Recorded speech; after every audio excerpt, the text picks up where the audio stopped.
네. 대통령께서는 11명의 국무위원들이 다 모여서 이제 국무회의가 구성된 이후에 어떤 말씀을 하셨습니까? 그 당시 상황이 이제 대통령께서 아까 말씀하신 것처럼 10시 이제 발표 시간이 다가오니까 이 대접견실 쪽으로 잠깐 건너오셔서 국무위원들 다 모였느냐 그렇게 말씀을 하셨는데 그때 아마 의사 정족수가 안 된 것으로 알고 있습니다. 그래서 다시 대통령 집무실로 들어가셨고 아마 11명이라는 의사 정족수가 채워진 다음에 대통령께서 정장을 갖추고 다시 들어오셔가지고 그 대접견실 중앙에 앉으시고 저희 국무위원들은 다시 자리를 정돈해서 그 주위로 이렇게 쭉 나란히 앉고 그 당시 몇 분 계셨던 수석 비서관들은 다 자리에서 빠졌습니다. 그러고 나서 저희들이 이제 계속 논의를 이어서 대통령님을 좀 만류하는 그런 취지의 이야기를 했고요. 대통령께서는 뭐라고 말씀하셨냐면은 여러분들이 이야기하는 그러한 뭐 경제, 외교의 영향, 정무적인 부담 이런 거 다 안다. 나도 신중하고 깊게 생각을 했다. 내가 왜 그 점을 고민을 안 했겠냐. 하지만 국무위원 개개인이 느끼는 상황인식, 위기감, 그리고 책임감과 국정을 총괄하는 대통령으로서 가지고 있는 상황인식과 위기감, 그리고 책임감은 차원이 다른 것이다. 이런 말씀을 마지막으로 하셨습니다.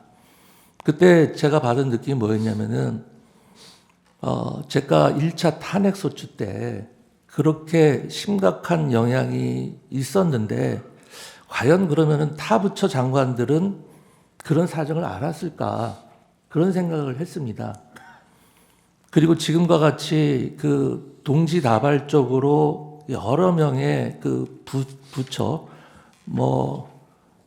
방통위는 아예 기능을 정지해 버린 상태였고 수많은 사람이 탄핵을 당하고 예산은 각 부처 예산은 뭐 조금 깎인 것도 있고 많이 깎인 것도 있겠지만 국정 전반적으로 봤을 때는 엄청난 예산이 유사일에 처음으로 깎인 상황이고 정부에서 추진하는 법령은 다 국회 통과를 못하고 정말 엉뚱한 법령들을 통과돼서 대통령으로 하여금 거부권을 행사하지 않으면 안 되게 만드는 그런 상황이 되면 정말 대통령님의 고심이 크셨을 수밖에 없겠구나라는 생각을 그때 그 말씀을 듣고 다시 한번 하게 됐고요.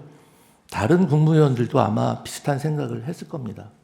대통령님의 고심을 그 당시 충분히 이해할 수 있었고 참 우리가 저렇게까지 같이 고민을 못한 것에 대해서 상당히 죄송스러운 마음도 있었습니다. 그러면 국무회의 당시의 비상계엄 선포에 대해서 찬성 또는 반대 의견을 밝힌 국무위원들도 있으셨죠? 그 당시 분위기를 정확히 말씀드리면요.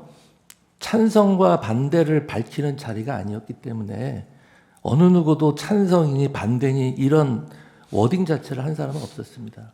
거기 모인 국무위원들은 전부 다 이제 아까 얼핏 말씀하셨지만 대리인께서 이 뭐 선포 전 국무회의를 거치도록 국무회의 심의를 거치도록 되어 있네요라고 누가 얘기를 했기 때문에 거기에 대해서 이번 비상계엄이 위헌이다, 위법이다라고 생각한 사람은 아무도 없었습니다.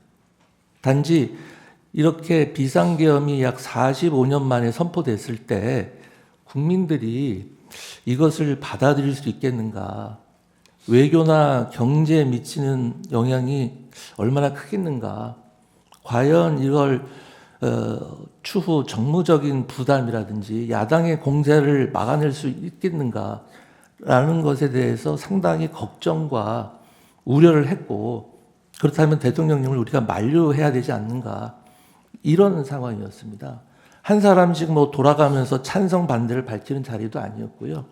몇몇 분이 그런 이야기를 하면 대부분 공감하면서 말씀을 추가로 하시는 분들도 있었고 뭐 거기에 공감은 하지만 아무 말씀도 안 하는 분도 있었고 하지만 뭐 거기에 대해서 뭐 반대하거나 찬성하거나 뭐 이런 분은 없었고요. 전반적으로 모든 국무위원들이 걱정과 우려 속에 대통령을 만류해야 되는 거 아니냐 이런 상황이었습니다. 네. 그러고 나서 이제 대통령께서 국무회의 마치고 예정된 원래 22시를 넘긴 22시 22분경에 브리핑룸으로 내려가서 23분부터 대국민 담화와 함께 비상계엄 선포하셨죠. 네. 증인이 대통령 집무실에 도착한 20시 40분경부터 대통령이 비상계엄을 선포하러 대회의실을 떠난 22시 22분경까지 약 1시간 44분입니다. 이 시간 동안 11명의 국무위원들이 동시에 한자리에 앉아서는 아니지만 순차적으로 집무실 그리고 바로 옆 대회의실에서 대통령이 어떤 이유로 비상계엄을 선포하려 한다라는 걸 설명하시고 비상계엄 선포에 관한 총리, 기타 국무위원들의 의견이 대통령에게 전달되고 다시 그에 대해서 대통령이 자신의 의견을 밝히기도 한 거죠. 네, 그렇습니다. 이게 한꺼번에 모인 게 아니라 국무위원들이 이제 순차적으로 왔기 때문에 늦게 온 국무위원들은 옆자리에 있는 국무위원들이 지금 무슨 상황이냐, 무슨 얘기가 오고 갔냐 해서 두 분이서 이야기를 하면서 다들 업데이트가 되어 있는 상태였습니다. 네. 당시에 증인 외에도 다른 국무위원들도 국무위원 서로 간에 논의를 하고 일부 국무위원들은 대통령에게 의견을 전달하기도 했었죠. 그렇습니다. 아까 말씀드린 바와 같이 저도 한번 들어갔다 왔고요. 총리님도 뭐 두세 번 정도 들어갔다 오신 것으로 제가 기억을 합니다. 네. 그럼 국무회의 주간부처 장관이시죠? 네, 시셨죠. 예. 주간부처 장관으로서 보셨을 때 비상계엄 선포 전 국무회의 이거 유효하다고 보십니까? 그 유효 여부를 제가 판단할 지위에 있지는 않고요. 다만 제가 분명하게 말씀드릴 수 있는 것은 당시 그 자리에 있던 국무위원들은 모두 국무회의를 한다고 생각을 하고 있었습니다. 왜 그러냐면은 아까 이야기가 나왔습니다만 국무회의 심의를 거쳐야 하는 것이 아니냐라는 이야기가 있었고 그에 따라서 총리님께서 대통령님 의사를 확인하러 다녀오셨고 다녀오셔서 대통령께서 국무회의 개최를 지시하셨다. 이런 말씀을 총리님께서 직접 하셨고요. 그 다음에 국무위원 의사정족수인 11명이 모일 때까지 저희가 다 기다렸고 심지어 대통령께서도 10시 발표 예정이었던 계엄 선포를 거의 30분 가까이 늦추면서 국무회의 의사정족수가 되기를 기다렸던 것이고요.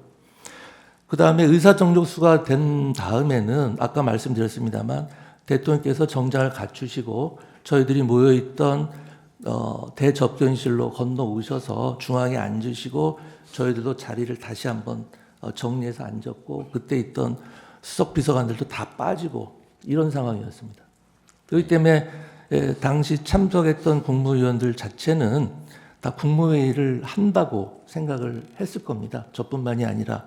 다만 그것이 국무회의로서 인정을 받을 수 있느냐 없느냐는 또 별개의 문제라고 생각을 합니다.